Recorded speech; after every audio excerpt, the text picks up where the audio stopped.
exciting new results to share with all of you today from an analysis we did of the use of AI and predictive models in US hospitals at the national level, which is filling an evidence gap that I have really wanted to fill for a long time now. Alethea, we can go to the next slide.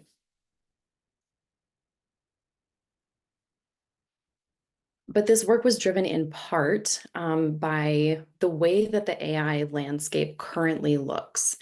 Right? There's a lot of hype and excitement about, transformation and revolution and solving all of our intractable human problems with AI in fancy, cool new ways that we never could have thought of before. And I cannot count the number of times I've seen this kind of like stylized brain as a stand-in for anthropomorphized AI. But the question that I kept asking as this field was moving forward was, what does this actually look like in practice? We can go to the next slide. Because it's great to think about the reduction of documentation burden and faster, more accurate diagnoses and better treatments. It's wonderful to think about these things. But it was unclear to me, even as I pursued qualitative interviews with people kind of on the ground doing this work, what the field actually looks like in hospitals in the US. Next slide. So I conducted a qualitative analysis with some of my colleagues that was published a few months ago in the New England Journal of Medicine AI. We conducted interviews with CIOs and kind of similarly positioned individuals at large academic medical centers, trying to understand, how are early adopters doing this? How are they making decisions about what they use or don't use? What do their governance structures look like? And even among this relatively small group of pretty similar institutions, we identified considerable variation. There were multiple phenotypes of governance. We have this kind of ideal, well-defined structure where there's a very clear and specific workflow, there's consistent evaluation, committee approval, piloting, implementation, post-implementation evaluation. It's kind of what we all think of when we dream up our best practices. But that was only observed among a small number of our participating academic medical centers.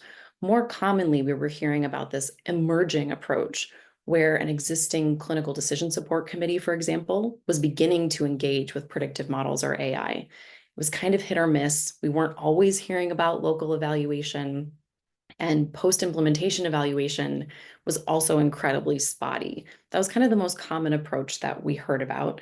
And then for some academic medical centers, it was essentially a CIO on their own making decisions about what was being used or wasn't. So these well-defined structures, this consistent following of best practices was pretty rare, even among well-resourced academic medical centers.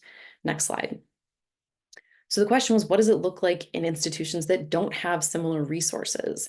How are other kinds of care delivery organizations managing AI if even these large, kind of early adopting, leading academic medical centers aren't consistently using best practices? So this is ongoing work. So we're talking about some kind of early insights here, but I've been interviewing folks at critical access hospitals and federally qualified health centers, again, trying to understand, what does it really look like on the ground? What I'm hearing so far is that even in these 20-bed rural hospitals, or even in federally qualified health centers, they're being inundated by vendor pitches. Even clinicians themselves are directly getting emails on a daily basis about AI tools. So the vendor approach is pretty aggressive, not just in academic medical centers, but in these other types of care delivery organizations. I'm hearing a lot of cautious interest, but concern and questions about value, right? These institutions don't necessarily have the in-house capacity to evaluate a vendor's claim about a certain tool. So although something might sound appealing, there are concerns and questions about the value of the tool, especially for critical access hospital and FQHC patient populations. I've also heard consistently confusion about current guardrails, but a desire for clarification and for policy to really guide these institutions as they think about engaging with AI. Next slide. Go ahead, Jordan. Yeah, so to kind of give some pointers to where we're going and what we're focused on in this survey data, wanted to highlight the importance of local evaluation, which I think is widely understood to be part of the kind of best practices in the governance approach that Paige was just describing. Is probably going over local evaluation to this group is probably a little bit preaching to the choir, so I might go quickly. But I did want to highlight, why is this an important component of an overall approach to responsible AI and governance? And so start with this map, which is a map of the price-adjusted physician reimbursements per enrollee across the United States. And what this is really meant to highlight is one of the kind of first facts of health services research, which is my training background, which is that practices vary enormously across the country. And so what happens in a green area may look very unlike what happens in a yellow or red area. And in consequence, a model developed in a green area may work very poorly in an orange or red area. And without kind of looking locally to say, does this model work here? You could import models that are in fact not helpful. Ben Van Calster put out a paper with co-authors a year ago with the provocative title that there is no such thing as a validated prediction model. And he gives 3 reasons for that: that patient populations vary, that measurements of predictors or outcomes vary, something we're very closely attuned to at ASTP as we work towards data standardization, but know that standard and high quality data is not ubiquitous. And populations and measurement change over time. So even if you have a validated model at time 1, as patterns change, you may not have one at time 2. So all of this points to the crucial role of locally evaluating models in a kind of responsible governance framework. Next slide. One more piece on this coming from Alexei Yusuf and colleagues, and highlighting the advantages of local validation, recurring local validation over external validation. If you click forward for animation, I wanted to highlight one piece of this and why local valuation is valuable is that it's closely aligned with the real world machine learning implementation. And so where an externally validated model can give you information about how this works broadly, can't deliver reliable performance across varying implementations. And local validation can really do that. It allows for monitoring localization of deployed models and ensures reliable local performance across different implementations. So some clear reasons why local evaluation can be a key to doing this well across sites. Next slide. To wrap up this kind of, why the focus on local evaluation here, wanted to draw the circle back to what I'm closest to, which is the policy development around this. We've seen reference or focus on local evaluation in a few recent executive actions, starting with the executive order on safe, secure, and trustworthy development and use of AI, where that executive order directed the Department of Health and Human Services to put together a strategy focused on real-world performance monitoring, including clinically relevant or significant modifications across population groups, and then a means to communicate those updates. And so this could be, across many different population groups, but it certainly could be across facilities or across local areas. So one reason why local evaluation is relevant to policy. Similarly, the executive order called for documentation to help users determine the appropriate and safe use of AI in local settings. Again, saying how did this work here could really support that type of documentation.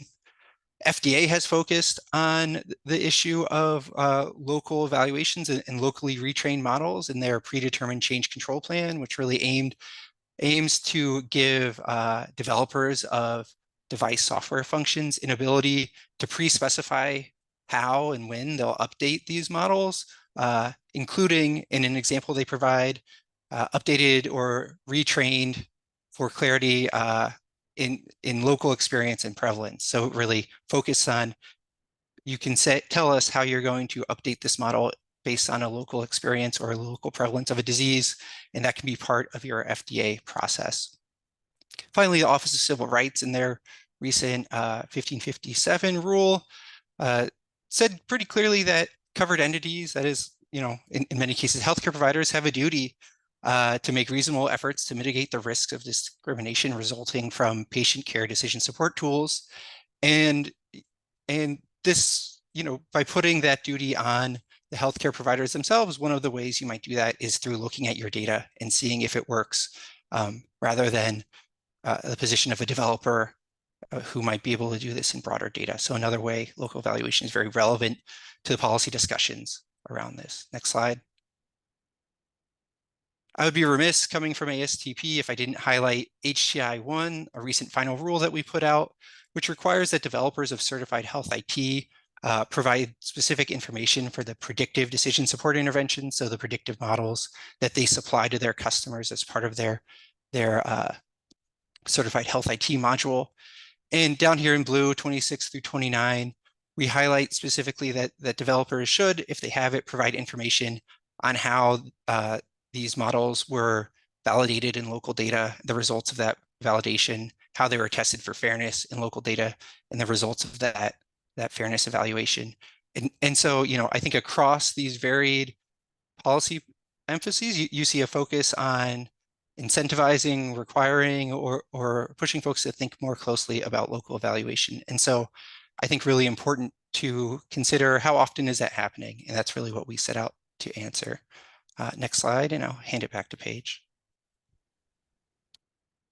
Exactly. So in that kind of developing policy world, Jordan and I really wanted to look at and understand what's happening nationally to kind of provide this evidence base to inform policy, right? We are in this kind of interesting space between the wide availability of AI tools and predictive models and a really strong sound evidence base on how they're used and how effective they are in different settings. Next slide. We also wanted to know who's using the tools. Are there systematic differences between types of hospitals? What hospital characteristics might be important when we're thinking about the use of AI and predictive models, especially as we think about policy design? Next slide. We also really want to know how hospitals are using these tools because there are so many different ways to implement them across the care continuum, right? From scheduling a patient through diagnosis and treatment all the way through billing. Across that entire cycle, there are a variety of ways to apply AI or predictive models with really different implications for policy, right? So we want to know, how are hospitals using these tools? Next slide. And to Jordan's very important point about local evaluation, are hospitals doing it? How often are they doing it? And again, are there systematic differences between the hospitals who are and those who are not? So we're looking at local evaluation for accuracy and for bias. Next slide. The data that we use comes from the American Hospital Association IT supplement. The survey was sent to all US hospitals and was fielded from March to August of 2023. 2,547 non-federal acute care hospitals responded to the survey, which gives us a 58% response rate. And of those hospitals, 2,425 responded to the questions about predictive models. So that's our analytic sample. We weighted the responses by the hospital's propensity to respond to the survey based on hospital characteristics like size, ownership, and urban or rural location to produce national estimates. Next slide. So we'll walk through our results in this order. First, we're going to look at the tabulations of model use, the types of models that are being used in US hospitals, the frequency of evaluation using local data for model accuracy and model bias. And then we'll look at the model developers too. We really wanted to understand some kind of technology factors that might be related to local evaluation, and want to understand specifically where hospitals are getting their models. So we looked at if they get them from their EHR vendor, if they're self-developing, or they're procuring from a third party. We then conducted weighted multivariate regressions, looking at the outcomes of using models, evaluating the models for accuracy and bias, and then again, looking at those technology factors and their relationship to hospitals actually conducting the local evaluation. The covariates we're looking at are hospital size, their location, ownership, participation in value-based payment, system memberships, are they independent or are they a member of a system, teaching status, proportion of Medicaid discharges, uncompensated care burden, and then area social deprivation index. We can go to the next slide. So first, and this is kind of one of those top line takeaways, is that about 2/3 of hospitals are using AI or predictive models displayed in the EHR. So you can see here some of these, they're split out by machine learning and then other types of predictive models. But overall, our national estimate is that 65% of US hospitals are using these kinds of models. Next slide. I talked earlier about wanting to understand the current uses of these models. Sorry, can we go back one? Thank you. So these are the specific applications of those AI and predictive model tools. So we see that 92% of the hospitals that report using some kinds of predictive models are using them to predict health trajectories or risks for inpatients.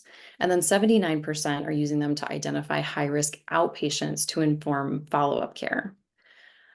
Speaking to that sort of administrative or operational category, 51% of these hospitals are using those predictive models to facilitate scheduling. So I talked about that kind of continuum and all of those different either clinical, administrative, operational, or something in between, those different applications of models. And in the top three most common model types, we can actually see that here. So 51% of hospitals using predictive models are using them to facilitate scheduling. And we can talk about this in our sort of discussion section for today. But that sort of distinction between the more clinical side of things and the administrative or operational side is really interesting to me when we think about regulation. But here's sort of the mix of types of models that are being used in US hospitals today. Next slide. And here we have the source of the models, right? So almost 80% of hospitals using predictive models are getting them from their EHR vendor. About half are developing their own, which is really important when we think about the capacity that a hospital has to effectively conduct local evaluation, for example. Next slide. And here we have the hospitals that are reporting that they are conducting local evaluation for both accuracy and bias. So while 61% report that they're usually or always evaluating for model accuracy, only 44% report evaluating for model bias and accuracy. A couple of notes on interpreting this. The first is that we suspect this is a high estimate, right? For a couple of reasons, but especially because of social desirability bias. People know generally that evaluating for bias and accuracy are important, that they're best practices. And so they may be sort of more inclined to report that they're conducting it more consistently than they are in truth. There's also variable sophistication of evaluation, right? So to say that, local evaluation is being conducted can mean different things.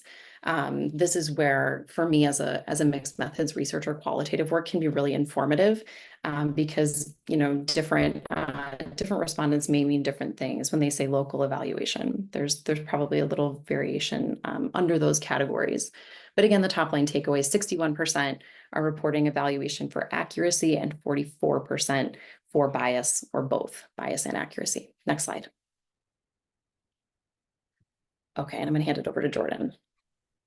Yeah, so the next thing we wanted to look at were characteristics of hospitals associated with whether or not they're using predictive models that are integrated in their EHR. And then among those that do use those types of models, whether models are being evaluated for both accuracy and bias. So these results are relative risk ratios. So the first row and column here shows that hospitals that are members of multi-hospital systems are 2.31 times more likely to report using predictive models than those that are independent, right, not part of a multi-hospital system. And then those system member hospitals are also substantially more likely, 30% more likely to evaluate models that they use for both accuracy and bias. So not only are they using models more often, but more often able to evaluate them. See a somewhat similar pattern for hospitals with high operating margins, that is profitable hospitals, although some are nonprofit, but revenues in excess of operating costs, more likely to use predictive models and more likely to evaluate them than hospitals with lower margins. The next set of results, we're looking at kind of the provision of care to groups that have been disadvantaged. And so first looked at this by whether the hospital is serving patients from areas with high social deprivation, whether the hospital is a critical access hospital, and whether it's rural. And across all three of those designations of the extent to which you're providing care kind of for the underserved, those hospitals are less likely to report using predictive models integrated into the EHR. They're not, in this data, less likely to say that those models are then evaluated in health system or hospital data for accuracy and bias. In fact, critical access hospitals, though less likely to adopt predictive models, more likely to say than non-critical access hospitals that all the models they use have been evaluated. We also are looking at alternative payments, see that hospitals in more alternative payment models more likely to use these predictive models and more likely to evaluate them. I think a signal there might be that these hospitals see value in predictive models as a contributor to value-based payment and value-based care, and that they have more of an incentive to make sure that they're right than hospitals that are exposed to less kind of value-based payment models. Next slide. So the next thing we wanted to look at was how sets of technology factors related to hospitals' evaluation of these models. And so here we're looking just in a cross tabulation at whether hospitals using models from each of these sources are more or less likely to say that most or all models are evaluated for accuracy in the health system. So looking at the first column here, see that 46% of hospitals that do not self-develop models say that those models are nevertheless, the models that they do use are evaluated for accuracy, whereas 74% of hospitals that do develop these models say that they're evaluated for accuracies. And then we see a very similar pattern when we look at bias. Hospitals that don't self-develop models, much less likely to say that most or all models are evaluated for bias. Hospitals that do self-develop, much more likely to say that they're evaluated. I think that makes some sense. If you can self-develop models, you can likely evaluate them well. If you don't have that capacity, maybe you can't. The next thing we looked at was whether was use of models from EHR developers. And here we don't really see a difference among hospitals that do and don't use models from EHR developers in terms of accuracy. But we do see a substantial difference in that hospitals that do not use models from EHR developers are much more likely to say most or all models are being evaluated for bias than do hospitals that in fact use models from those developers are substantially less likely to say models are being evaluated for bias. So a signal here that when you use models from EHR developers, it may be less likely that those models are being evaluated for bias in data from the health system. We don't really see, again, a correlation among third-party provided models in this look. Next slide. So we put this into a regression model looking at technology factors related to whether adopted models were evaluated for accuracy and bias. And a few things pop out here. First is that hospitals that say that they use predictive models to predict inpatient risk are much more likely to say that the models are being evaluated for accuracy and bias. Contrast on the next line, hospitals that use models for outpatient risk are substantially less likely to say that all models are evaluated for both accuracy and bias. And you see that again when you look down the rows at simplifying or automating billing procedures. Hospitals that use models for that substantially less likely to say that all models are evaluated for accuracy and bias. I think the signal here is that some of these use cases that may be perceived as lower risk, like outpatient predictions or simplifying a operational process like billing, may be related to less evaluation just because it's viewed as less important to do that work. But I think identifying the risk of each model for a given application is a complicated endeavor and a chance to misidentify that risk. Next slide. So the last piece that we looked at here was a regression-based take on factors associated with evaluating these models, looking at model source and EHR developer. And in this look, again, we see the hospitals that are using models that they self-develop much more likely to evaluate them, again, perhaps speaking to capacity. Here we see that third-party developers are substantially less likely. Hospitals using third-party developers are less likely to say those models are evaluated. And this is different from what we saw just looking cross-sectionally. I think it relates to the uses to which these models are being applied. And so kind of a complicated tie-up with the prior slide we could talk about more if interested. And then we also looked at the specific EHR developer that the hospitals reported using. The reference category here was Cerner, and so the interpretation here is that hospitals using Epic are 68% more likely to say that all of their models are evaluated for accuracy and bias. Most or all models evaluated for accuracy and bias in local data than are hospitals that use, I guess, Oracle, it's called now. In comparison, hospitals that use some other vendor other than the four listed here are substantially less likely to say that all of their models are evaluated for accuracy and bias than are hospitals using Oracle. And so, a clear role in EHR developer in kind of mediating whether or not these models are being evaluated. Next slide. So that's really the core of our results. And before handing back to Paige to kind of talk through some of the implications of what we found, I did want to highlight, that we're very aware that this is a moving target that we're measuring. This survey was fielded in the summer of 2023. I'm not sure if we said that previously. But there have been a lot of developments since then in this space, and those developments continue. So I think there's an ongoing question, and something we intend to continue to monitor is who is developing the capabilities to evaluate models locally and who's doing it robustly. Just this past spring, we saw announcements from Vanderbilt on their VAMOS operating system. They presented to the ASTP's Federal Advisory Council about this. Click forward. We saw, Equality AI coming out with tools to support developers, helping to measure these tools as they're deployed and monitor them in an ongoing way for bias. Next, we saw Epic make their kind of splashy announcement around their AI validation software for healthcare organizations to test and monitor models. And we saw UCSF announce, funding for their impact work to support continuous AI monitoring in clinical care. And so, very much a moving target. So much going on. And I think, interested in thinking about how can we continue to assess the field, figure out whether this is widespread or whether there's a room for, assistance from the form of public policy. And with that, hand it back to Paige to walk through some policy and practice implications. Yeah, so circling back to the kinds of policy implications that Jordan just alluded to, there is a priority, and he can speak obviously more in terms of his experience to the federal government and its approach to ensuring that tools like this are fair.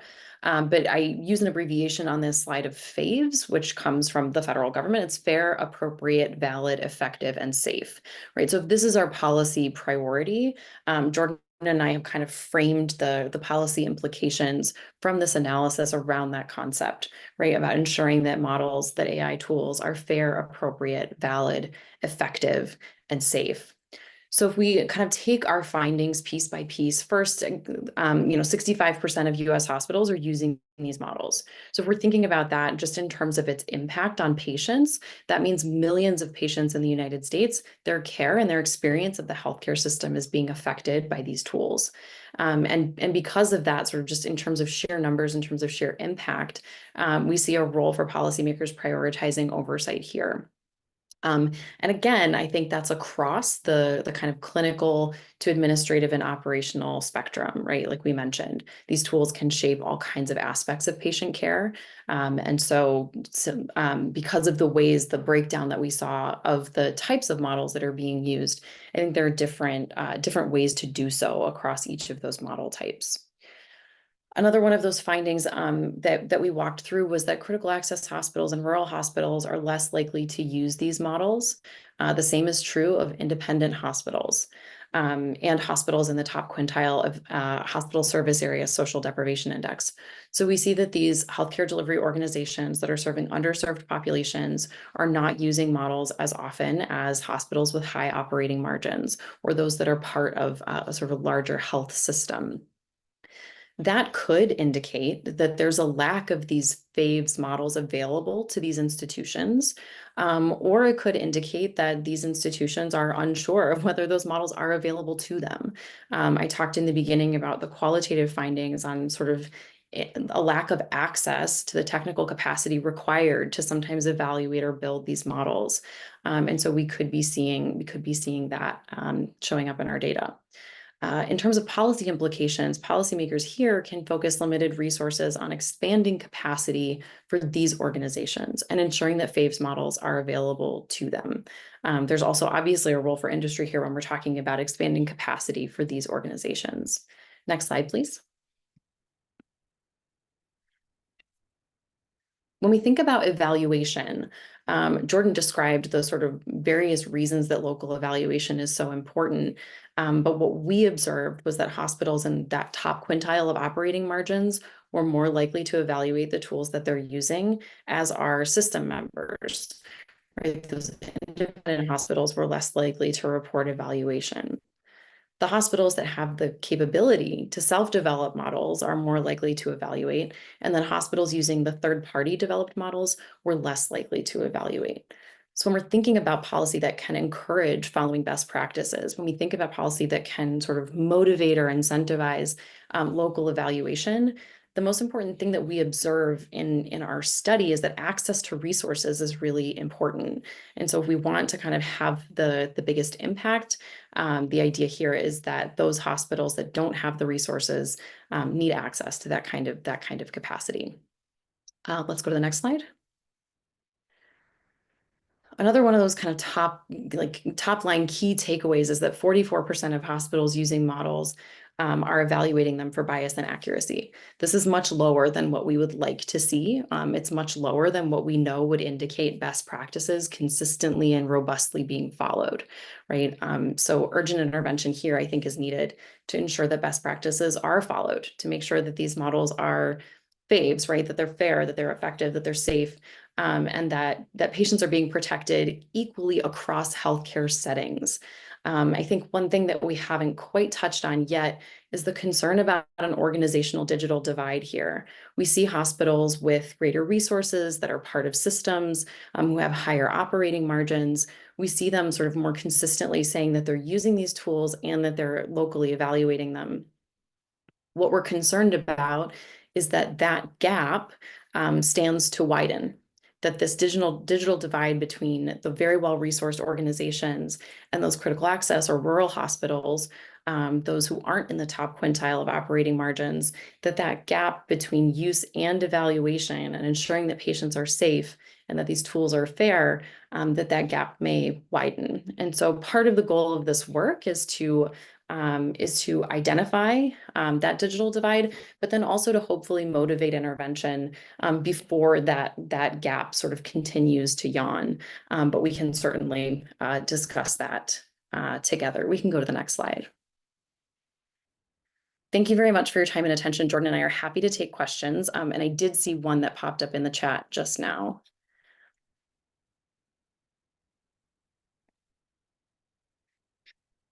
Yeah, Tommy, I think this is a really interesting question that you pose about whether it's easier and maybe more widespread to evaluate traditional predictive models than to do so for machine learning. We don't have the data.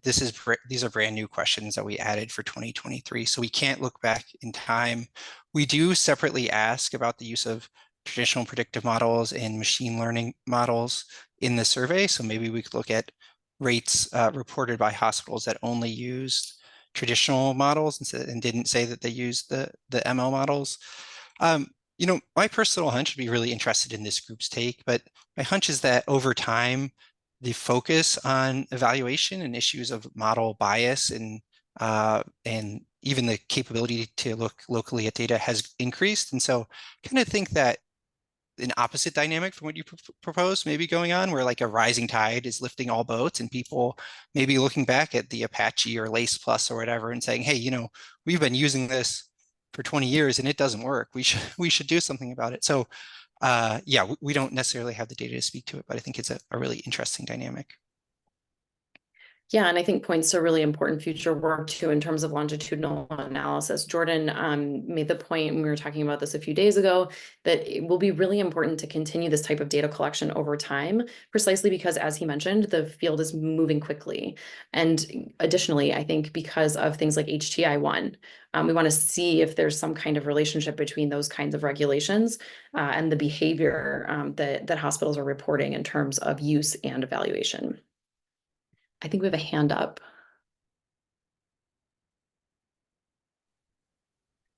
Hey, thank you so much for the great talk, Sarah Ansel from University of Michigan. I have two questions. One is the title of your talk mentioned predictive models, but what I heard you talk about are both predictive models and just diagnostic models or non-predictive models. Basically, the results that you showed, are they specific to predictive models or all AI ML models in general? That's the first question. The second question is, I may have missed it, but I didn't hear anything about RCTs. Do you have any data on how many of these models have gone through RCTs, or how many sites are trying to do RCTs? And how does that play into the whole evaluation? Because evaluating the accuracy of a model is one thing, the effectiveness and safety of it is a different thing, and how I'm assuming local RCTs are not feasible. So is it, for example, reasonable to have RCTs for a model and then after that just validate the accuracy of the models at local sites and assume that extrapolate I guess, the effectiveness and risk? Sorry for too many questions. No, not at all. I think I'll speak to the second one first. I would love to know how many of these tools are undergoing RCTs. I think, again, when we talk about like the gap between current reality and best practices, that we are sort of living in the gap between that kind of ideal evaluation and what's currently happening. Local evaluation was, I don't think, further defined on the survey instrument other than evaluated using local data from the hospital itself. And Jordan can correct me if I'm wrong, but I think that was approximately the wording. So we didn't specify particular methods. We didn't specify RCTs. I think the literature, I've seen a couple of literature reviews analyzing how much AI and machine learning actually undergoes RCTs. It's not very high. But again, I think that just speaks to us kind of living in that gap between wide availability of the tools and the kind of empirical evidence that we would all really like to have about their effectiveness and their value. Jordan, did you want to add anything there? Yeah, well, I don't know if you also, I think just recently a paper came out about the proportion of AI, ML enabled medical devices cleared by FDA or reviewed by FDA that had even human data underlying that process, and it was quite low. So I think, the proportion of these that really have robust RCTs on them is low, and maybe so low that it's hard to measure, frankly. Hopefully that will change over time, and as we look to the future and best practices, it's something I think we should continue to monitor, but I think it's pretty darn uncommon. And I'd agree that probably the RCT is not a local thing, and there's kind of a necessary logic model between, yeah, it was accurate and it improved things in an RCT. We don't necessarily have the power to replicate that perfectly. Maybe you could do some sort of pragmatic trial, but I imagine that could be a next step, and even getting kind of to the accuracy and bias is too rare today. To the question around predictive model versus diagnostic model, I mean, we really asked about two types of models, predictive models and machine learning.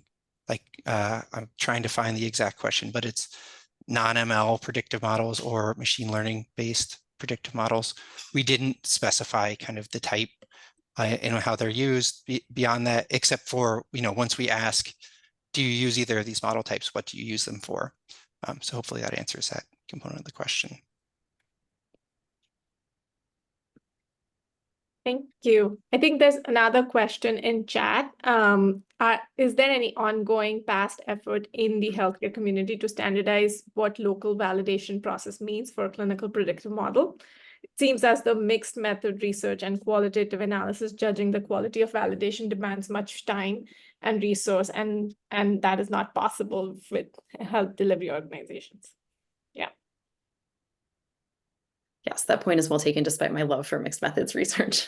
It's not exactly something that's widely scalable. In terms of ongoing and past efforts to standardize what local validation means, I'm not sure of any, but I think that a lot of the guidance in HTI-1 is really helpful and important. Jordan, did that also come to mind for you when you read this question? So I think actually, in terms of HTI-1, we've tried to stay at a pretty high level and said, provide information if you have it, but we haven't gotten to we don't in that rule get to the level of specifying how to look at that local validation. I mean, I think some of the work of the Health AI partnership might be as close as we have to ongoing work on how to locally validate these models, as I'm aware of. Mm-hmm. There's also a lot in the kind of algorithmic bias and fairness literature about the importance of local evaluation, but I'm not sure of anything that sort of proposes a standardized process like that should be applied across the US healthcare system. I think most of that work is about sort of just establishing that it's an important best practice, and it's a key piece of trying to kind of undo algorithmic bias or unfairness. But a standardized process I'm not familiar with. If anyone else is, I'm happy to hear about it in the chat. I just posted our best practice guide from Health AI Partnership on locally validating products. So yeah, prior to integration, yeah. I suspected as much, yeah. Justin, please go ahead. Hi, thank you. Justin Green, I'm orthopedic surgeon from the NHS in the UK.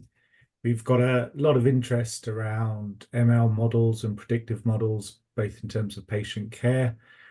We approach things slightly differently. We don't necessarily have a value-based proposition because our health service is free for everyone.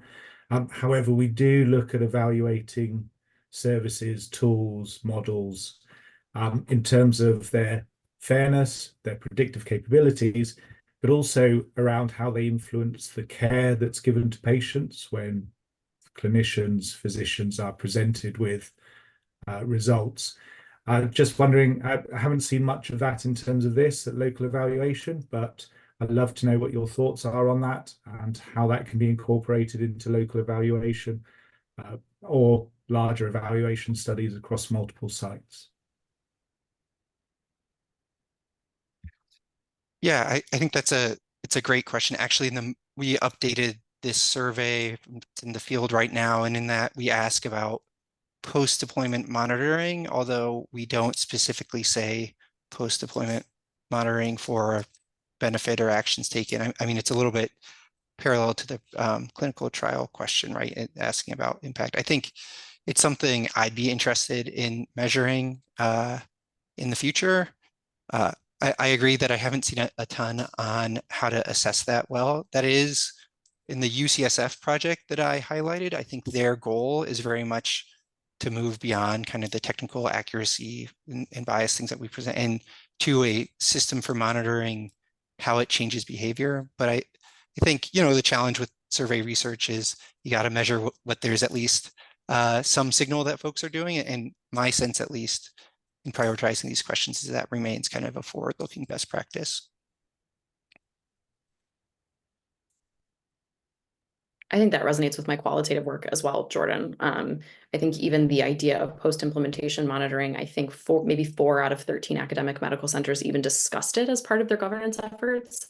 And among those 4, I think for maybe 2 of them, it was aspirational. They didn't have any kind of infrastructure yet for post-implementation monitoring. And so I think the qualitative work speaks to what Jordan just said in terms of it's kind of a longer term ideal and best practice, but is not necessarily widely implemented. But hopefully in future surveys, we can capture that as well. Thank you.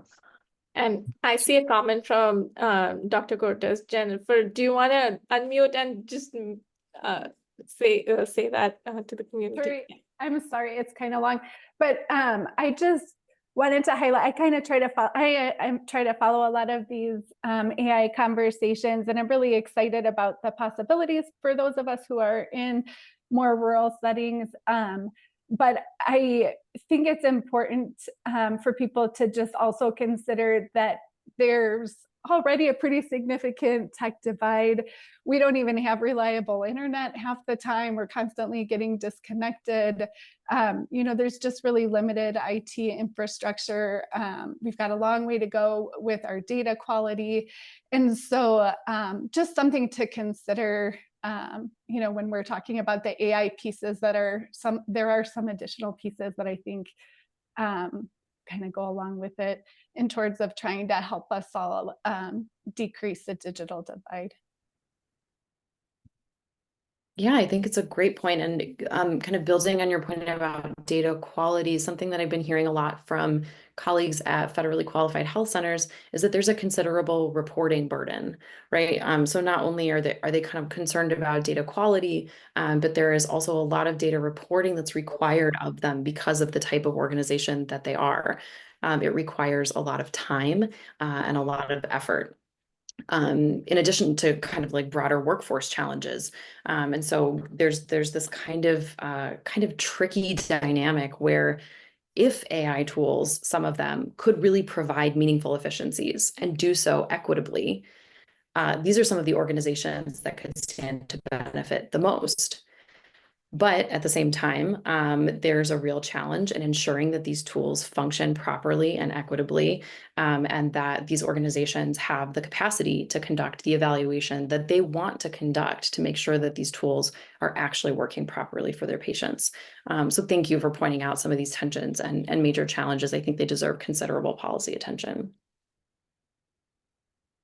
Yeah, I mean, I would just totally agree with the comment and sentiment. I think in our results, looking at, whether or not you're using a predictive model, I think critical access hospitals were like 13% less likely to say that they use a predictive model integrated into their EHR. And if I had to guess prior to, I would have guessed that difference would have been even larger. And so I think it's a signal that folks are using some things, not maybe keeping up, but interesting to think about that in the context of the numerous barriers you listed that I think are valid, that, nevertheless, there's at least some activity going on in those organizations. It might be interesting, we don't have the data to speak to it, but to think about smaller, even like independent docs practicing in those areas, and if they're facing more direct challenges than critical access hospitals, which are relatively large.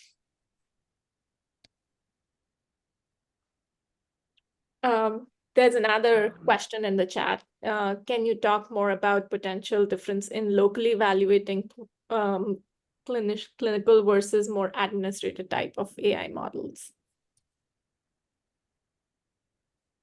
I don't know if there's a particular angle there, Ed, but generally the administrative models are often viewed as kind of lower risk, and I think perhaps one of the arguments we make is that maybe it's easy to overlook the need to do all of the kind of responsible checks because you're focused on assigning the right code rather than making a life or death decision, and so easy to bypass things that may in aggregate kind of have systemic problems if they're often inaccurate or often biased.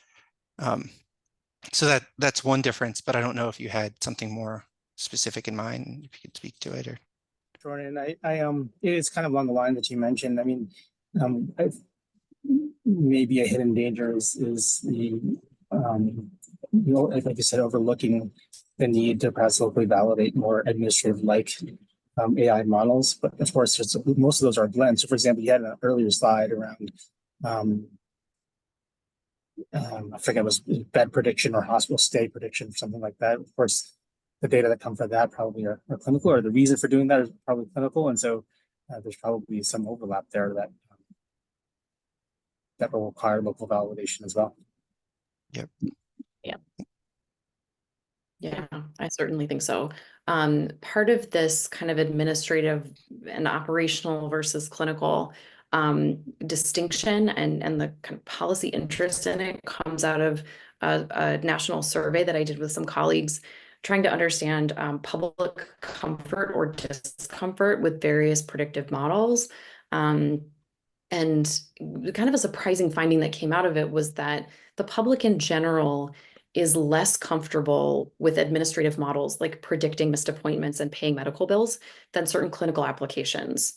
And I have some kind of thoughts about why that may be, sort of deference to clinical expertise and concern about, the ethical implications of predicting if someone will pay their medical bills and the kind of visceral reaction that that might elicit from patients. But there was a real misalignment between what our regulatory structure says is important and high risk and what gets the most attention and what the public is sort of most uncomfortable with. And so I think to your point and to Jordan's point that these kinds of models often are seen as lower risk is true in a clinical sense, is true in terms of determining a treatment for a patient, but in terms of accessing care, in terms of trusting a health system or a healthcare provider, I think that the risks are pretty high based on the survey data that we have that indicates that the public is really uncomfortable with predicting bill payment and scheduling appointments with these kinds of tools. So some pretty interesting tensions in terms of how we think about risk. There's another question in the chat from Murtaza. Is there a plan to do similar survey on Gen AI LLM tools, or maybe just qualitative interviews, since metric analysis for performance or bias of these tools are still being developed?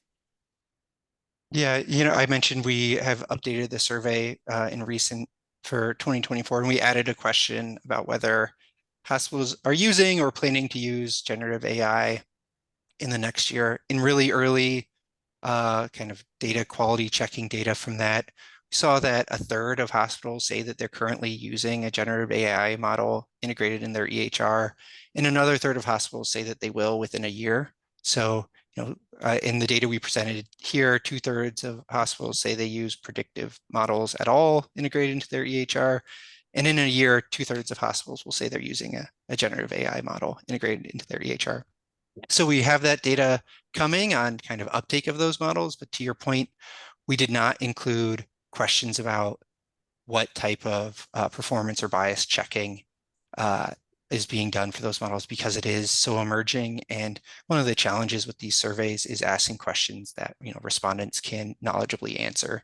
And I don't know that we knew how to do that for the Gen AI evaluation type questions. Awesome.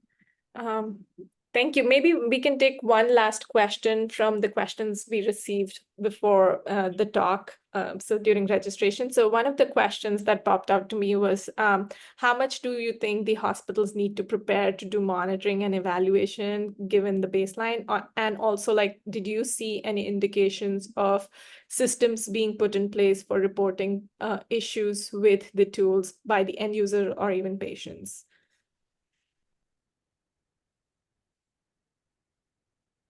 In terms of how much work hospitals need to do, I think the fact that 44% of hospitals using these tools are conducting accuracy and bias evaluation means we have a lot of work to do.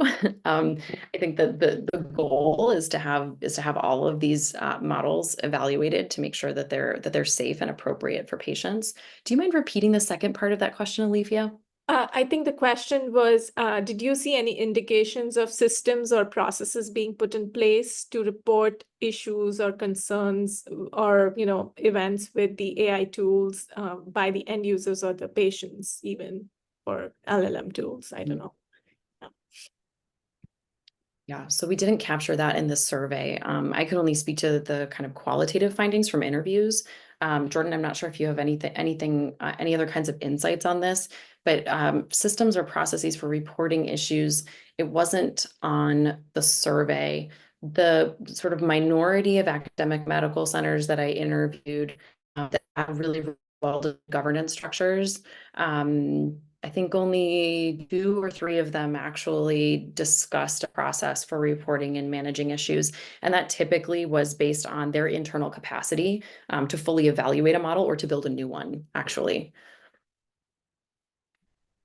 Awesome. All right, thank you so much. And then one last question is, do you have plans to ask about LLM or generative AI solution evaluations in the future surveys? Yeah, I responded by text, but I'll reiterate that in putting these questions, we actually ran the survey instrument by Mark for his input, and would value this group's take on how to ask these questions well. So maybe there could be a short kind of follow-up even by email on what is the effective way to ask this respondent knowledge language around these things. Is it an algorithm, a predictive model, or AI? All of those types of things are really challenging to survey well, and would take any input you have. Yeah, Fabio, I'm happy to connect you if you email me. But thank you so much for Jordan and Paige for a wonderful talk and conversation. And thank you everybody for joining. We will post the recording and slides on our website in the next couple of days, and we'll also send out a recording in the next newsletter. So thank you so much. Right. Thank you all. Bye. Bye. Thanks, everyone.